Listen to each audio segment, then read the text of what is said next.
folks, welcome to MadOverInsurance. This is Ram, co-founder and director. People say we eat, sleep, talk only insurance. That's why we are MadOverInsurance. Please subscribe to our YouTube channel and follow our social platforms Instagram, LinkedIn for more interesting updates on insurance and customer experiences. Sir, I have a few queries on projects and the insurances to buy for a project. Correct. So, when a project is being awarded to a contractor, what are the insurances to be bought? Okay. If you remember, basically when you talk about projects, they can either be civil projects or they can be electromechanical erection works. Okay.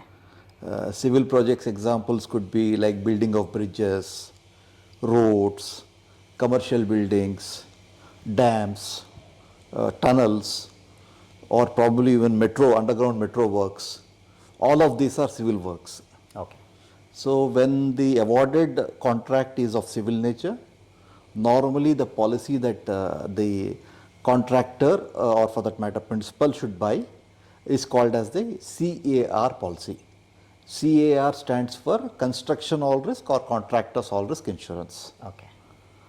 If the awarded contract is of electromechanical works, like building of or erection of steel plants, cement plants, power plants, textile mills, in those cases, the policy that should be bought will be called as EAR policy.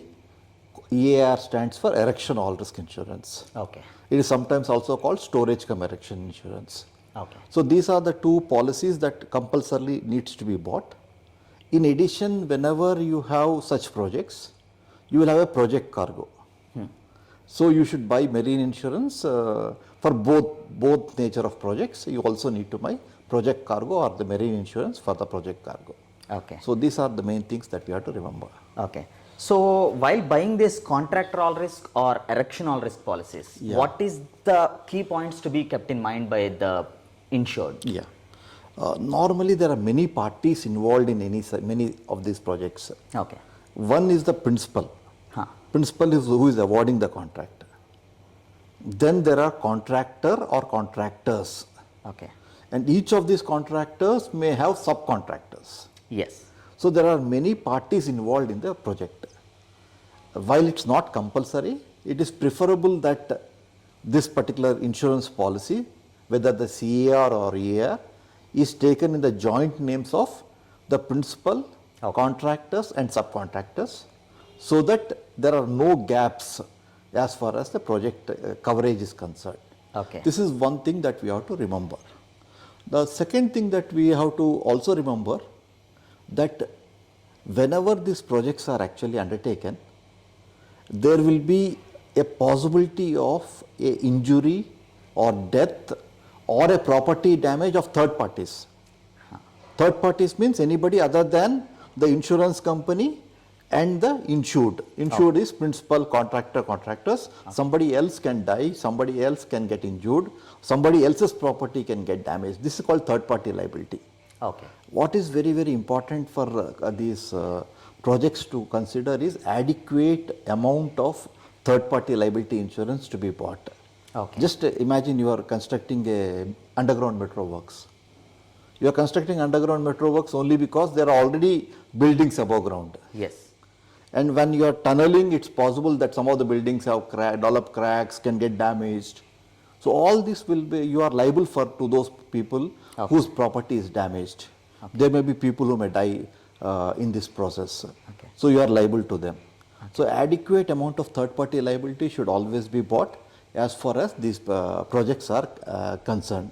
Okay. The next thing that we have to remember is whenever we are buying third party liability, it's quite possible that the project insurance underwriters are not ready to give beyond a particular limit. Okay. So in which case they should buy a separate third party liability insurance. But one thing to remember, if the project is for 5 years, they should buy a long term third party insurance also. even if when they are buying an independent third-party insurance. These are few things that they need to keep in mind whenever they are actually doing these projects. Okay. Sir, when you said this third party insurance coverage, yeah. so if there is any accident or a death of Yeah. any workers belongs to maybe the project owners or the contractors or subcontractors, all this is covered under CR or ER policy, or should they take any another policy for that? Yeah, because the workers or employees of contractors, subcontractors, principal are not treated as third parties. Okay. So they need to buy a workman compensation insurance Okay. as far as these people are concerned. So in addition to what I talked about, CAR, EAR, the TPL coverage or the workman compensation insurance should also be bought to protect the workers or to cover the liability towards the workmen who can be injured in an accident, because project sites usually see lots of such accidents that actually happen. Yes, yes. Sir, these days I see a lot of clauses being added by brokers or insurance companies or agents while giving this CR or ER policies. Yeah. So, is it preferred to add all the clauses available to the CR or ER? One thing we have to remember, because of competition amongst various brokers, more and more clauses are getting added. Okay. And the belief is that more the clauses, better for the insured. But frankly, there are many clauses that are added, Okay. which may go against the interest of the insured. Okay. I'll just give one example. There can be a clause which says that if there is a deviation in the construction period or in the erection period from what has been planned, above certain number of weeks, say above 8 weeks, the clause may say that the insurance claim can be denied by the insurance company. Oh, okay. So basically, in India, majority of the projects get delayed by years, forget weeks. Yes. This is one example. There are many such clauses that are there, something related to the return period that you need to consider while designing for an earthquake or a flood. Okay. So whenever a contractor or a principal is looking at these policies at the time of buying policies, they need to go through all these clauses to check whether they are okay with those clauses. That is something that we have to keep in mind.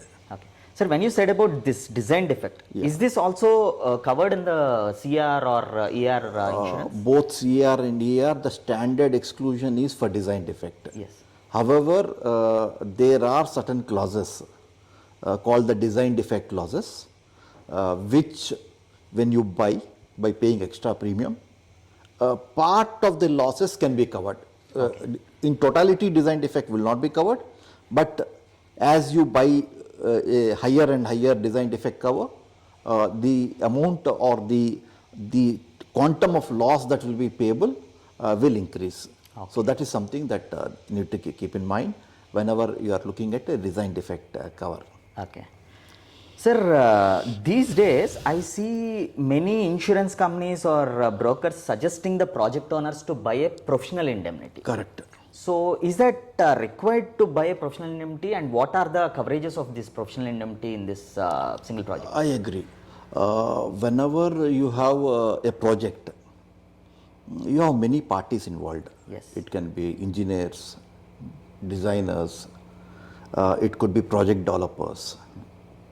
Now, any errors and omissions by these people could lead to a loss or damage, or the indemnity to owners in the circumstances when owners are claimed against by third parties due to professional errors and omissions committed by the construction parties. Okay. These, like project developers, designers, architects, engineers, I said. So if you want to cover that, there is a policy called single project professional indemnity insurance. Okay. Most contracts, when I say contracts, I mean the contract between the principal and the contractor, Okay. usually require that this policy is actually bought along with the CR-ER policy. Okay. So certainly it's a good policy to be bought. Okay. Sir, one more thing, these projects usually are in large number. Correct. So, large financial institutions are financing for many of these projects. Correct. So they are insisting to buy this business interruption coverage or a policy which will safeguard their interests. I agree. So is it required to buy the business interruption policy along with this, or is it pre-covered in the policy? No, it's not covered. It's not covered. Most projects do not buy this business interruption cover. Okay. However, when large financial institutions are involved, especially multinational financial institutions are involved, they insist that this business interruption policy, what is called as the advanced loss of profits, Okay. is covered or is bought by the insured. It covers the delay that could happen due to various losses that are happening during the project period, payable losses, which will delay the commercial operations date.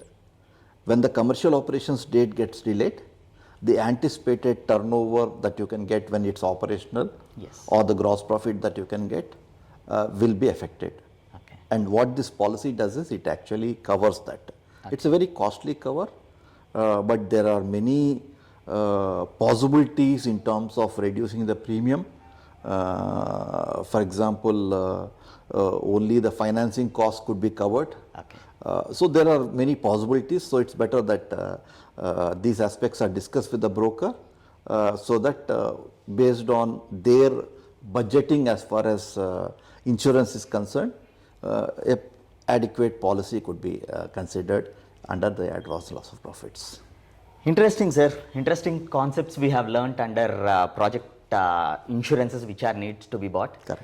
So to conclude, the insurances to be bought while you are doing a project, you need to buy a CAR policy, which is contractor all risk policy or construction all risk policy, and also an AR, which is erection all risk policy, and also the coverages like third party liability, single project professional indemnity, business interruption cover, workman compensation policy, all these to be added along with the CR or AR policies, which will safeguard your project. Thank you, sir. Thank you, Ram.